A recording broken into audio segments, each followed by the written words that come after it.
Savez-vous quel est le point commun entre Kevin Owens et AJ Styles? Bah tout simplement, ça fait longtemps qu'ils n'ont pas été champions du monde. Bonjour à toutes et à tous, c'est Gaël, on se retrouve dans une nouvelle vidéo. La transition était...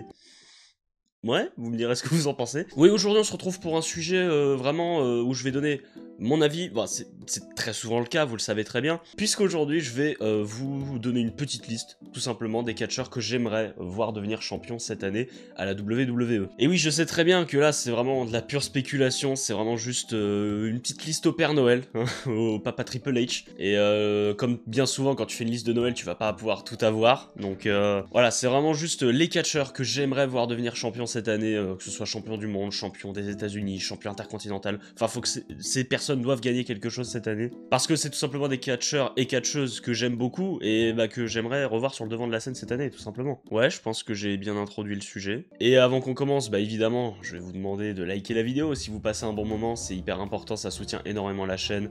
Et surtout abonnez-vous pour ne pas rater la suite des prochaines vidéos. Et puis bah, qu'est-ce que je peux vous dire de plus bah, on est parti. Les catcheurs que j'aimerais voir devenir champion cette année. Et pour commencer cette liste, on va prendre un nom que j'ai déjà cité dans cette introduction. Je parle du phénoménal AJ Styles. Alors AJ Styles, c'est un catcheur que j'aime beaucoup, vous savez, il est peut-être dans mon top 3 de mes catcheurs préférés à la WWE. Il est excellent dans le ring, et il a fait son retour il y a pas très longtemps après une blessure assez sévère. Et on sait que, voilà, il est plus proche de la fin de sa carrière que du début. Et puis en plus de ça, on a des histoires comme quoi son contrat arrive à terme en 2025. Est-ce qu'il va renouveler, est-ce qu'il va pas renouveler, on sait pas trop.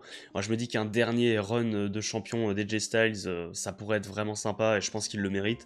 Que ce soit champion du monde, hein, ça pourrait être le championnat du monde poids lourd, ça pourrait être le championnat de la WWE, j'y crois un peu moins honnêtement. Je pense que le championnat du monde poids lourd est le plus susceptible de bouger. Parce que je vais y venir après, mais le championnat de la WWE, il y a déjà une personne que je vois totalement prendre le titre. Après, AJ Styles pourrait aussi, je sais pas, champion des États-Unis, un nouveau titre intercontinental. Ça me paraîtrait pas déconnant et je pense que c'est quelqu'un qui mérite amplement. Et on va passer tout de suite au nom suivant, on va aller vite, hein. C'est une vidéo qui va pas être très très longue, hein, je vous l'ai dit. Je vais passer à l'un de mes chouchous, vous savez depuis quelques temps si vous me suivez que c'est un mec que j'aime beaucoup et que j'aimerais vraiment voir devenir quelque chose de sérieux à la WWE, c'est Carmelo Hayes, forcément. Carmelo Hayes chez NXT c'était vraiment quelque chose, champion nord-américain, des matchs incroyables contre Ricochet notamment que j'ai regardé il y a pas longtemps à Worlds Collide en 2022, c'était vraiment stylé comme match. Champion NXT avec des matchs vraiment sympas contre Bron Breakker, la rivalité avec Trick Williams, tout ça. Chez NXT, Carmelo Hayes c'était vraiment quelque chose, c'était un des main eventers de NXT ces dernières années. Et c'est vrai que depuis qu'il a été drafté dans le main roster, donc du côté de SmackDown, ah, c'est compliqué. Il a vivoté un petit peu autour du championnat des États-Unis. Il y a eu ce match très sympa à Crown Jewel avec Andrade et LA Knight. Il a eu des programmes un peu intéressants avec justement LA Knight, évidemment cette rivalité avec Andrade, mais le truc c'est que depuis notamment Crown Jewel, il est plutôt en retrait et puis il gagne pas tant que ça.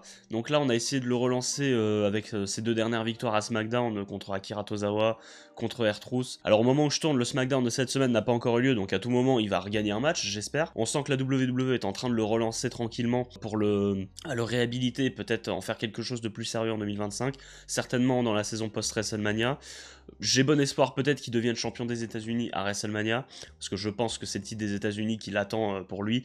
On va quand même pas l'envoyer vers un championnat du monde dès maintenant, c'est encore tôt. Ce qui est terrible, c'est de voir que Bron Breakker, lui, de son côté, il a réussi sans problème déjà à s'intégrer au main roster, il a un règne de champion intercontinental plutôt convaincant. Je pense que la WWE a peut-être pas autant de plans pour lui que pour Bron Breakker, c'est aussi possible que le physique et tout ce que dégage Bron Breakker soit plus adapté au main roster que ce que Carmelo Hayes dégage lui. Là vraiment, j'essaie de trouver des circonstances atténuantes. J'ai bon espoir que Carmelo Hayes fasse une grosse année 2025 et qu'on ait vraiment him qui arrive enfin à devenir champion des États-Unis notamment, peut-être champion intercontinental s'il est drafté du côté de Raw à un moment. Je sais pas, mais j'espère qu'il y aura quelque chose pour Carmelo Hayes et j'y crois vraiment. On va parler d'une catcheuse maintenant, et là je vais juste vous sortir deux de mes catcheuses préférées qui n'ont pas été championnes du monde depuis quelques temps. Et on va commencer par Io Sky, forcément, beaucoup de gens attendaient qu'elle gagne le Royal Rumble. On s'attendait à ce que peut-être elle ait une place dans l'Elimination Chamber pour aller affronter Rhea Ripley. non, du coup, parce qu'elle n'a pas réussi à se qualifier. Et du coup, bah, le match contre Rhea Ripley se fera à Raw au lendemain d'Elimination Chamber, si je dis pas de bêtises. Enfin, le premier Raw après Elimination Chamber. Et bah ouais, c'est une petite climatisation, c'est quand même une grosse opportunité gâchée. Parce qu'Io Sky contre Rhea Ripley, c'est une très grosse affiche qui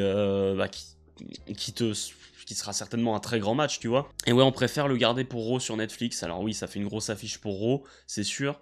Mais ouais, on espérait voir ça à WrestleMania, parce que là, du coup, au vu de l'Elimination Chamber, moi je ne vois qu'une chose, c'est Liv Morgan contre Rhea Ripley une nouvelle fois. Et j'avoue que Io Sky contre Rhea Ripley, ça aurait été un bon vent de fraîcheur, une affiche plutôt neuve qu'on n'a pas vue, et qui est certainement gage de qualité, tu vois. Et Io Sky, après c'est vrai que les gens ne semblaient pas forcément parfaitement satisfaits de son règne en 2023 plus 2024. Et donc j'ai espoir que peut-être après WrestleMania, ou peut-être à WrestleMania, peut-être que c'est pas impossible, on fasse un triple menace à WrestleMania, je suis en train d'y penser là en fait. Admettons que Liv Morgan gagne le Chamber et que Io Sky parvienne à se faufiler et qu'on fasse un triple menace à WrestleMania, je pense que ça peut être stylé. Et j'ai du coup envie de refaire une vidéo prédiction de la carte de WrestleMania pour changer ça, parce que ça me paraît être une idée sympa. Mais sinon, bah si par WrestleMania, bah, peut-être dans l'année, peut-être gagner une nouvelle fois le ladder match, peut-être passer par le King of the Ring, je ne sais pas. Déjà, on ne sait pas si le King of the Ring revient cette année ou s'ils vont faire tous les 2 ans, comme ça a été fait depuis quelques années maintenant. Donc tout ce que j'ai à dire, c'est que j'espère qu'Io Sky aura une chance au championnat du monde et qu'elle le remportera, ou peut-être même qu'elle ira chercher un des titres de mid-card féminin, je pense qu'elle le mérite. Et on va passer à l'autre nom que j'ai donné dans l'intro, il était temps qu'on en parle, lui, je pense qu'il est indéniable qui mérite un championnat du monde. C'est là clairement championnat du monde, on parle pas de mid-card, on s'en fout là. C'est Kevin Owens. Bordel, Kevin Owens, ça fait depuis 2017 qu'il n'a pas touché un titre mondial. Ça me sidère de dire ça. Et le dernier titre qu'il a touché, c'était bon. C'était pas déconnant non plus, c'est les championnats indisputés par équipe en battant les Usos. C'était une très grosse victoire. Mais Kevin Owens, putain, mais c'est un mec qui a donné de sa personne, qui a rendu tous ces gros programmes, toutes ces grandes rivalités, ça a élevé son adversaire à un niveau pas possible.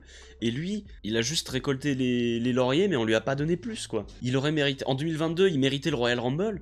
En 2023, il aurait peut-être dû battre Roman Reigns. En 2020, c'est lui qui lance le règne de Roman Reigns avec une rivalité absolument incroyable. La rivalité avec Cody Rhodes, là, ces dernières semaines, j'ai pas besoin d'en parler, je pense.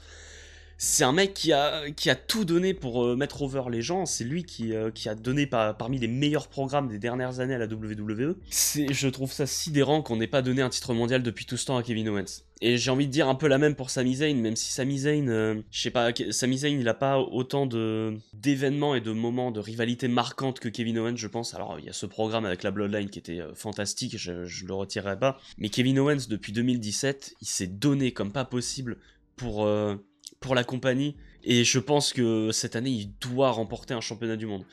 Par pitié, donnez-lui quelque chose, il le mérite tellement.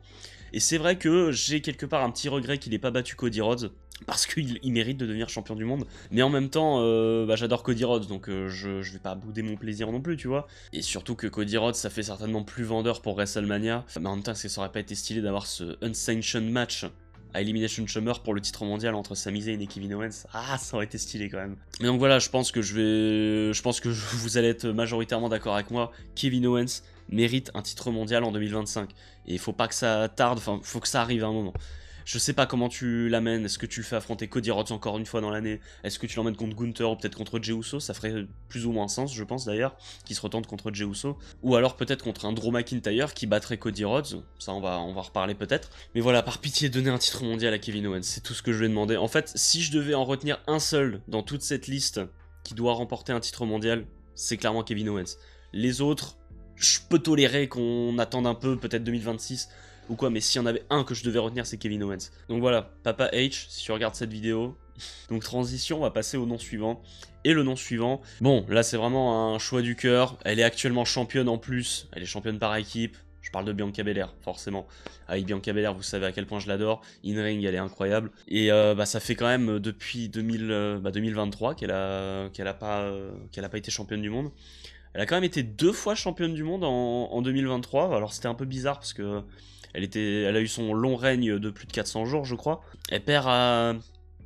C'est où qu'elle perd contre Asuka? C'était à Night of Champions, je crois. Faudra peut-être me corriger, là, j'ai un gros doute. Elle regagne le titre à SummerSlam pour le perdre quelques minutes plus tard contre Io Sky. Et depuis, c'est vrai que, bon là, encore une fois, elle vivote, elle fait ses trucs dans la division par équipe, avec Jade Cargill, avec Naomi.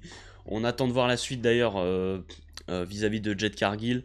Il me semble que pour le prochain épisode d'Euro, il y a les championnats par équipe justement qui vont être en jeu contre Liv Morgan et Raquel Rodriguez. Bianca Belair et Naomi qui les suspectent d'avoir attaqué Jade Cargill, même si on se doute bien que c'est pas le cas. J'avais peur qu'on parte pour ça pour WrestleMania, mais visiblement c'est pas les plans. Et j'ai envie de dire... Je sais pas si j'ai envie de dire tant mieux, parce que du coup ça nous aurait peut-être épargné un Liv Morgan Rhea Ripley. Mais enfin bref, c'est pas la question. J'espère juste que Bianca Belair redevienne championne du monde cette année, au moins un petit règne, qu'elle ait quelque chose en solo, parce que j'ai toujours cet espoir aussi qu'on ait ce Bianca Belair Rhea Ripley dans le main roster, parce que bordel, c'est mes deux catcheuses préférées, j'aimerais trop les voir s'affronter quoi. Et elles avaient eu un match à NXT, alors je sais plus quelle date, c'était en 2019 je crois, je l'ai regardé il y a pas longtemps, c'était vraiment très stylé. C'était pas très long mais c'était vraiment bien. Et j'ai bon espoir qu'elles nous sortent un très grand match quand le moment viendra où elles s'affronteront en 1 contre 1 pour le titre mondial. J'espère que ça va arriver. Et sinon, bah écoute, au pire on s'en fout de Jade Cargill et Bianca Belair gagne le Chamber. Bah voilà, là on discute, là on parle. Bon voilà, là c'est peut-être le choix le plus subjectif de tous. J'ai juste envie de voir Bianca Belair championne, c'est tout. Et le dernier nom que j'ai à vous donner, lui aussi vous savez à quel point je l'adore, surtout son année 2024 qui est exemplaire, Drew McIntyre. Depuis son heel turn en 2023, mais même au-delà de ça, depuis son retour en 2017, alors il revient à la WWE je crois en 2017 du côté d'NXT, et après il revient dans le main roster, tout ça. Depuis sa reconstruction, c'est un mec qui s'est vraiment établi comme une des grandes têtes de la WWE. Il a eu ses titres mondiaux, tout ça, d'accord. Mais il a eu sa célébration devant son public comme on voulait à WrestleMania 40, mais ça a été coupé net par CM Punk et Damien Priest, donc moi j'aimerais tout simplement une victoire de Drew McIntyre qui célèbre avec un public et qui a un vrai règne derrière, qui ne perd pas son titre sur un cash-in. Là je trouve qu'on a une autoroute, vraiment un boulevard pour nous faire un Cody Rhodes contre Drew McIntyre, admettons à SummerSlam peut-être, ou un peu avant, avec un Drew McIntyre qui battrait Cody Rhodes, qui serait l'homme à mettre fin au règne de l'American Nightmare. Je ne vois que lui en fait. Parce que j'ai pas forcément la conviction que CM Punk soit légitime à battre Cody Rhodes, même s'il vient chercher le Chamber. John Cena, je sais pas trop, je le vois plus aller affronter Gunther. C'est un peu complexe, mais pour moi, Drew McIntyre, c'est le plus évident pour battre Cody Rhodes. Et si jamais on venait à faire gagner le Chamber à Drew McIntyre, mais je serais le plus heureux du monde. Là, je pense que je sais pas quoi vous dire de plus, j'ai juste envie que Drew McIntyre devienne champion du monde cette année. Et là, c'est le même délire qu'avec Kevin Owens. On n'a pas besoin d'aller chercher un titre de mid-card, on s'en fout complètement là. On veut un Drew McIntyre au sommet de la chaîne alimentaire, parce qu'il le mérite. Son année 2024, c'est exemplaire, c'est en partie grâce à lui que CM Punk est aussi important actuellement dans la route de WrestleMania. Même si bon, CM Punk, ça reste CM Punk, on va pas se mentir, mais Drew McIntyre qui a tout donné pour que CM Punk ressorte très fort, vraiment grandi de ce programme absolument légendaire qui a culminé avec ce Hell in a Cell match qu'on n'oubliera jamais. Mais globalement même, il y a tout son renouveau, tout son personnage, son heel turn en 2023, son association avec le Judgment Day lors des Survivor Series, tout ça. Il a été quasiment irréprochable. In-ring, il est toujours aussi excellent. Pour moi, il n'y a pas de débat. Drew McIntyre, je le mets en deux, après Kevin Owens, dans ceux qui doivent gagner un titre mondial. Parce que bon, il a quand même gagné un titre mondial l'an dernier, c'est pas si mal. Donc oui, Drew McIntyre doit battre Cody Rhodes. Voilà, ce sera mon pronostic de cette année. Drew McIntyre va battre Cody Rhodes. Bon, et bien écoutez, je pense qu'on en a fini pour cette vidéo. Oui, c'était pas très long pour une fois, ça change un petit peu. C'est vraiment juste une vidéo où j'avais envie de faire ma petite liste de ceux que j'ai envie de voir. Triompher cette année. N'hésitez pas à me dire qui vous aimeriez voir devenir champion du monde cette année, ou champion, peu importe, hein, peu importe qui vous voulez. J'attends vos retours avec impatience, et n'hésitez pas à liker la vidéo si vous êtes d'accord, et même si vous n'êtes pas d'accord, hein, si vous avez passé un bon moment, c'est l'essentiel en tout cas. Et évidemment, n'oubliez pas de vous abonner à la chaîne si vous voulez voir la suite. On publie une vidéo par semaine. Pour l'instant, on continue sur la bonne lancée, et j'espère que ça va continuer. D'ailleurs, la semaine prochaine, vous savez que c'est Elimination Chamber, je ne pense pas vous apprendre grand chose, et donc on aura forcément les pronostics, la review, et d'ailleurs je serai sur la chaîne d'Air1 Fight pour les pronostics, donc on va discuter à plusieurs. Alors je sais plus trop qui sera là, je suis désolé les gars si vous passez là, mais donc je serai là-bas. N'hésitez pas à aller vous abonner à sa chaîne pour écouter un peu les avis de tout le monde avec le mien, que vous aurez aussi dans ma vidéo forcément, parce qu'on va quand même pas passer à côté de ça. Et je pense que j'en ai assez dit. On va se retrouver la semaine prochaine pour Elimination Chamber donc. C'était Gale, Arrivederci.